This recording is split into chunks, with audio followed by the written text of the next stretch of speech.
您的喜悦是认知吗？您是否曾停下来想过，您将自己复制的钥匙交给了您无法控制的时间，交给了您无法支配的人，交给了您无法保证的结果？社交网络上的一句负面评论就有能力绑架您数小时的案主。工作中，一个失败的项目变成了摧毁您一整周的暴君。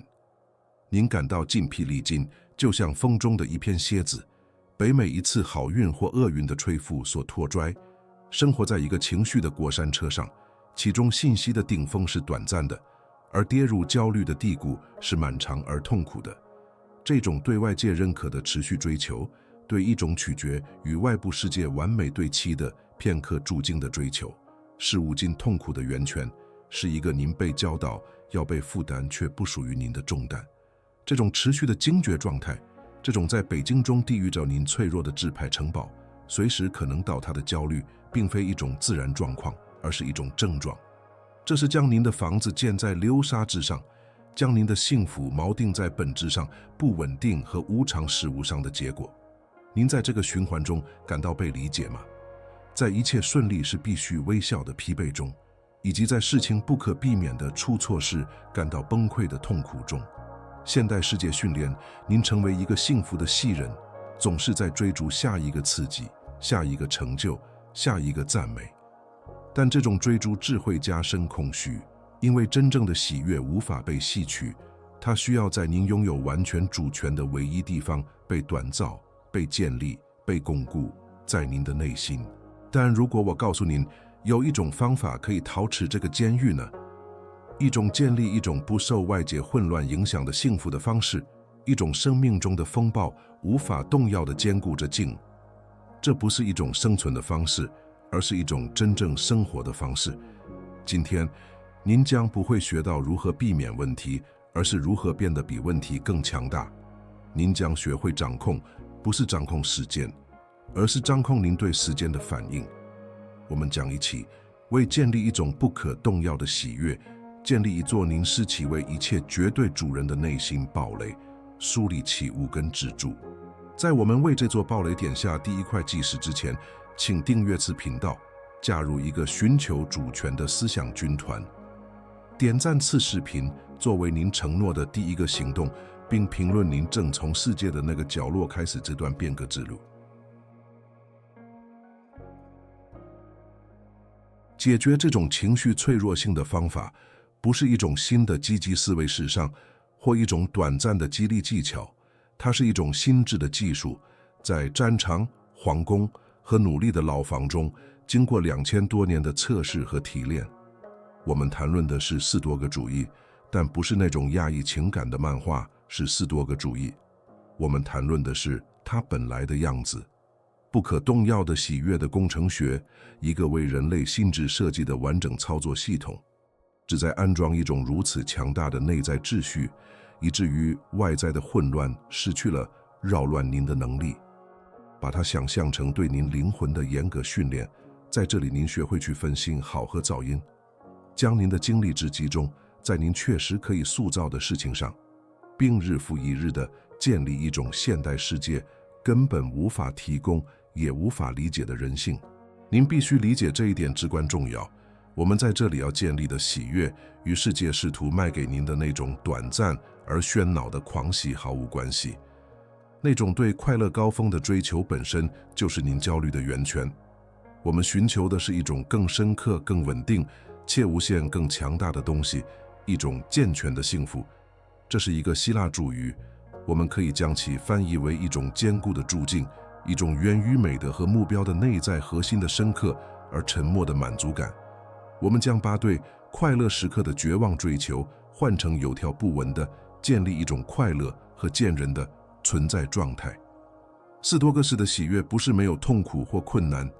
而是不可动摇的确信您比生活所呈现的任何你境都更强大，并且永远都是。这不是昨天才发明的哲学，它是有历史上一些最接触的人在最极端的经历之或中锻造出来的。我们将与巨人们同行，我们将引用马克·奥勒留的智慧，这位皇帝哲学家统治造世界，但每晚都在他的日记中写下唯一重要的战争——统治自己的战争。我们将向塞涅卡学习，他是罗马最富有和最有权势的人之一。他教导我们对物质财富漠不关心，并在灵魂中找到财富。我们还将受到艾比克泰德的指引，他身为奴隶，身体残破，但却成为有史以来最自由的人之一，证明了外在的锁链对一个决定要自由的心智毫无力量。他们的智慧将是我们的地图和指南针。现在，我们开始建设，准备好，因为我们将要梳理的每一根支柱都需要努力记录。最重要的是，您成为自己住进的建筑师的坚定决心。这不是一种积极思维的练习，这是对您心智的一场战争训练。我们即将把您情绪反应性的沼泽地转变为坚如磐石的地基，在其上将建立起您内在的城堡，坚不可摧且拥有主权。抛弃那个做出反应的人，拥抱那个有目的的行动的建设者。路程是与一切的基础，对您权力界限的残酷清晰。让我们在您内心世界的地图上画下第一条线。这是整个斯多葛哲学的第一个，也是最重要的支柱，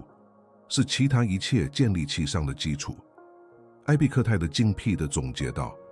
生活中的主要人物就是这样识别和区分问题，以便我能清楚地告诉自己，那些是外在的，不受我控制；那些与我真正控制的选择有关。您需要在您的心智中建立一堵坚不可摧的墙，将属于您的和不属于您的分开。在墙的一边是您的王国，您的意见，您的判断，您的决定，您的行动；在另一边是外部世界，他人的意见、经济、天气，您努力的结果。您的喜悦完全取决于您将精力之集中在墙的您那一侧的能力。这里的内部冲突是巨大的，因为您一生都被训练去做完全相反的事情。社会教您不断地担心别人怎么想，用您获得的结果来衡量您的价值，感觉自己是环境的受害者。您的心智出于习惯，会每时每刻都试图跳过这堵墙，在那些根据定义不可能获胜的战斗中浪费宝贵的精力。与无法控制的事物做斗争是通往挫败和焦虑的保证配方，这就相对于大汉让他停下，或者试图用手抓住风。这是一种被当作责任卖给我们的疯狂，但实际上它是最纯粹的情感自残形式，是对您内心平静的资源放弃。想象一下，您的心智是一个王国，您的注意力是您的军队。一个明智的将军不会将他的部队分散到整个大陆，试图在所有领土上打所有的仗。他将他的力量集中在保卫自己王国的边界上。您每花1分钟担心某人对您的看法，或者项目是否会成功，就是您派出一个士兵到一国，他想去送死，削弱了您自己城堡的防御。控制而分法的时间，就是将您所有的士兵召回的行为，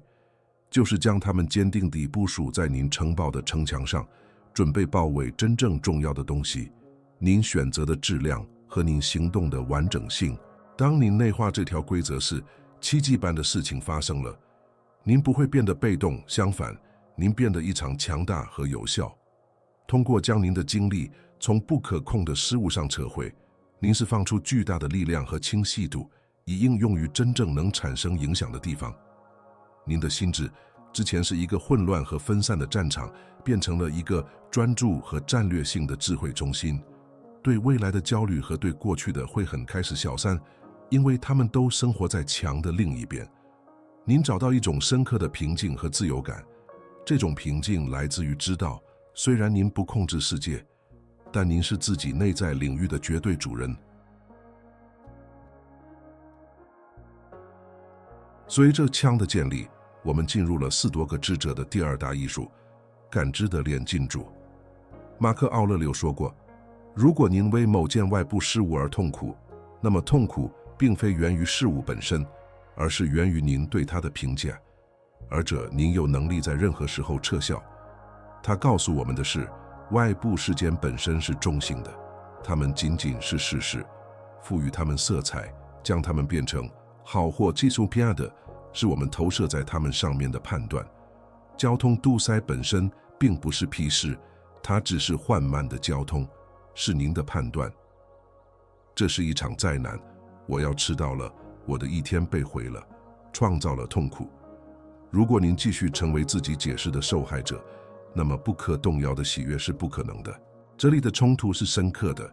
因为用自动的判断来反应几乎是一种生物反射。我们的心智是一台讲故事的机器，它喜欢创造受害、灾难和不公的叙事。改变这一点，就像你找一条有数十年建立起来的心理习惯的河流而上，责备时间、他人、世界更容易。对您对事物的感知承担起根本性的责任，是一种巨大的承受行为。它要求您停止在自己生活的舞台上扮演一个被动的演员，而成为一个有意识的导演，那个选择每一幕意义的人，那个决定一个障碍是故事的结局还是英雄的转折点的人。这里的比喻是连进注释，连进注是不是通过改变自然法则来将千变成金？他在他的实验室里工作，是家伙和压力混合元素，从内到外地改变物质。同样的，您不试图改变外部事件、钱，相反，您将它带入您心智的实验室，并是加理性的火焰和美德的压力。您看着问题并问：我如何能利用这个？它为我提供了训练耐心、勇气或创造力的什么机会？因此，先前是障碍、钱的东西，被转化为世间美德的机会。进，您成为从任何情况中提去戒指的大师。通过掌握这种时间，您将自己从时间的保证中解放出来。世界失去了决定您情绪状态的力量。一句侮辱变成了一个联系冷静的机会，一次财务损失变成了一趟关于什么才是真正重要的课，一句批评变成了您改进的反馈。您开始明白，没有什么批是能真正发生在您身上，因为每一个事件，无论多么具有挑战性，都成为构建您品格的原材料。这是真正的自由，不是没有困难，而是将任何困难都转化为您上升的阶梯的能力。您成为生活的艺术家，用被给予的颜色描绘一幅杰作。既然您已经学会了区分什么可以控制，并转变了您对时间的看法，我们来到了4多个是喜悦的跳动心脏美德的事件。对于4多个派来说，幸福，即健全的幸福，不是一种被追求的感觉，而是一种以卓越方式生活所产生的自然副产品。喜悦并非来自外部结果、成功、财富、名声，而是来自内心的确定，即您在所有情况下都以最好的方式，尽自己最大的努力行事。坚固住境的源泉是知道您的行为与您最深刻的价值观保持一致，无论世界给您什么回报。这里的巨大冲突在于，现代世界教给我们的恰恰相反。我们被这样的信息轰炸：幸福在于终点，而不在于路程；在于精神，而不在于工作质量；在于点赞，而不在于帖子的真实性。我们生活在一个痴迷与结果的文化中，这是我们沉迷于外部验证。医美的形式，以勇气、正义、价值和智慧，通常意味着选择更艰难的道路，那条不提供及时回报或掌声的道路。这意味着，即使在无人观看事业做正确的事，仅仅因为它是正确的事。这需要对您的道德指南针进行彻底的中心定位，原始流行的照向正确的。想象您的堡垒的建设，前2个支柱建立了城墙和了网塔。美德是即时，您可以拥有最高的墙，但如果基础薄弱，由沙子和便利构成，整个结构会在第一次震动时崩溃。一个有美德的生活，石化钢岩的基石。每一个勇敢的行动，每一个公正的决定，每一个自律的时刻，都是您铺设的有一块坚固的石块。这个基础对他人是不可见的，但正是它支撑着您存在的全部重量。您感受到的喜悦并非来自心上暴雷的墙壁，而是来自深刻而沉默的确定，即它建立在一个不可动摇的基础上，一个您亲手用自己品格的汗水建造的基础。这种时间的结果是情感上的自给自足。您的自尊不再是一个用他人意见的碎片组装起来的脆弱产品，而成为一种用钢铁锻造的内在信念。您找到了一个超越日常胜败的目标，您行动不是为了赢，而是为了配的上升力。您找到了一种无法购买或被收予的和平，只能通过持续时间最好的自己来赢得。这是工匠为自己工作质量感到自豪的沉默喜悦，而不是为受到的掌声数量。这是知道，无论发生什么，您都以荣誉生活和行动的喜悦。有了一个检视的美的基础，是时候建造您城堡中最高的结构了。瞭望它，这个支柱是马克·奥勒留在他的沉思录中时间的一种心智联系，被称为从高处的视角。这是一种在心智上提升自己，超越您当前的情境，并从宇宙的视角观察您的问题、您的忧虑和您自己的时间。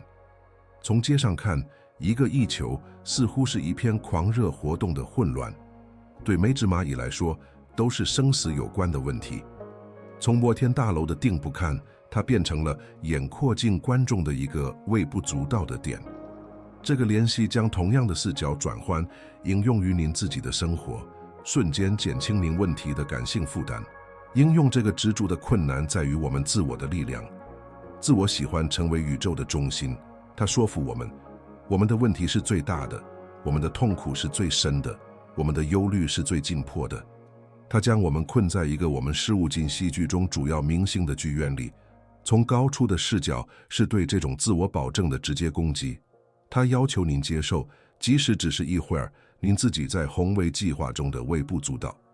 这是一种前辈的联系，起初可能会让人不舒服，因为它迫使我们面对我们如此认真对待的一切事物的短暂性，包括我们自己的存在。想象一下自己正在攀登您心之中这座了往它的螺旋楼梯，每一步您都吃楼下城市的喧嚣越来越远，您的焦虑，您的挫败，您的争论。到达顶部后，您向下看，看到了您自己的生活，您看到了您居住的街道、城市、国家、大陆，漂浮在太空寂静中的星星。从那里，您今天受到的侮辱，让您紧张的价值日期，对未来的担忧，所有这些都缩小成了尘埃。您看到了眼阔的时间之今，帝国兴衰，在您之前有数十亿生命活过，之后还会有数十亿。您的生命在这无限的连续体中只是一眨眼。应用这种技术不会导致虚无主义或冷漠，而是导致一种深刻的和平与解放感。通过将您的问题置于其应有的视角，您不是消除它们，而是消除了它们麻痹您的力量。您意识到，为如此渺小和短暂的事情而痛苦是徒劳的。这给予您清晰度，让您专注于真正重要的事情，当下和您此时此地的行动质量。您从它上下来，不是感觉渺小，而是感觉自己是某个巨大事物的一部分。您获得了那种来自理解您睡背中的风暴，并非宇宙海洋中的海啸得至高平静。这种视角是通往诸境的秘密武器。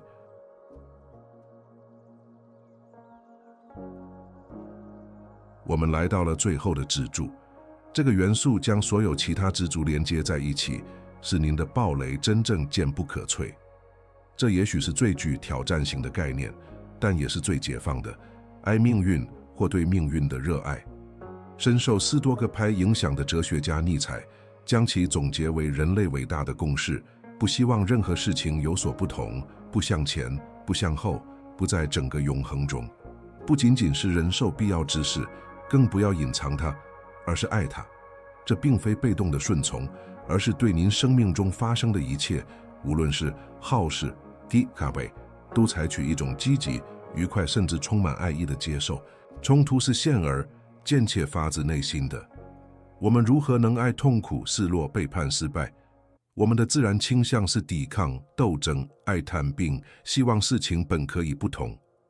我们沉浸在幻想中，以为我们可以有一条没有障碍的道路，一种只有美好时刻的生活。爱命运要求我们以老用意地放弃这种幻想，它要求我们审视我们存在的全部，胜利与伤疤，喜悦与痛苦，并对这一切说一个响亮的是。这是放弃与现实作战的最终行动，一场根据定义您总是会输的战争，因为发生过的事情已经发生，无法撤销。这里最完美的比喻是会将前面的支柱是您堡垒的巨大而坚固的石块，控制、感知、美德、视角，但没有会将来连接每一块石头，填补每一道缝隙，结构仍然脆弱，充满了怨恨和悔恨之风可以吹入的空隙。爱命运就是这种会将，它将您最大的胜利与您最痛苦的失败连接在一起，将一切都变成一个单一而有凝聚力的力量结构。它是一种理解，即每一个时间，特别是困难的时间，都是锻造今天您所是的必要成分。溢出任何一块，即使是最痛苦的一块，也会让您的整个故事崩溃。通过时间爱命运，您达到了自由和内在力量的最高境界。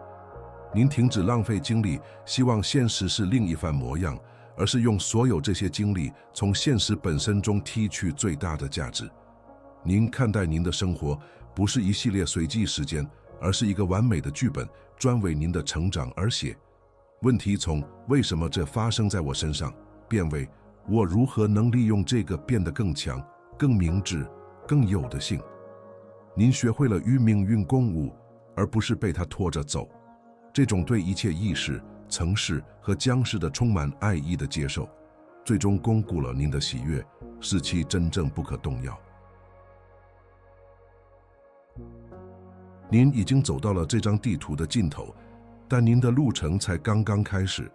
您已经穿越了内心建设的舞蹈门，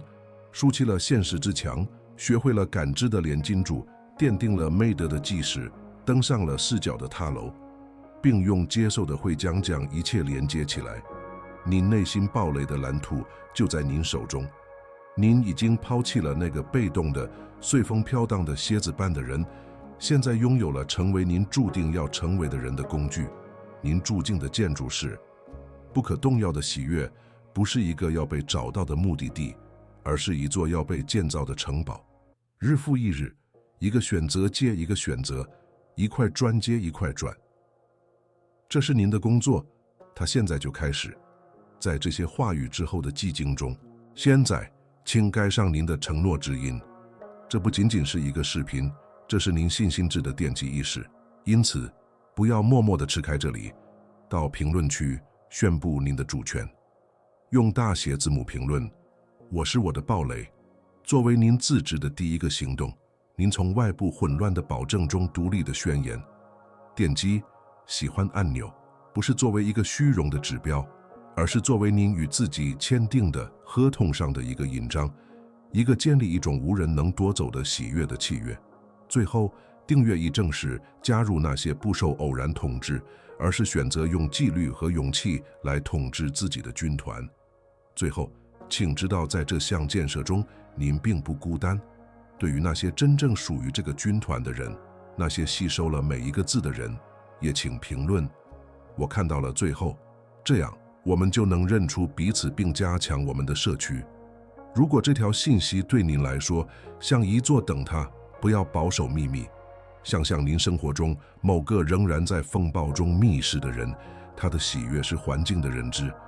分享这个视频不仅仅是一次点击，它是递出一张地图，提供工具，像一个绿板战士存在一条在自己内心建立安全庇护所的道路。前进吧，愿您的堡垒高高耸立，雄伟而筑劲。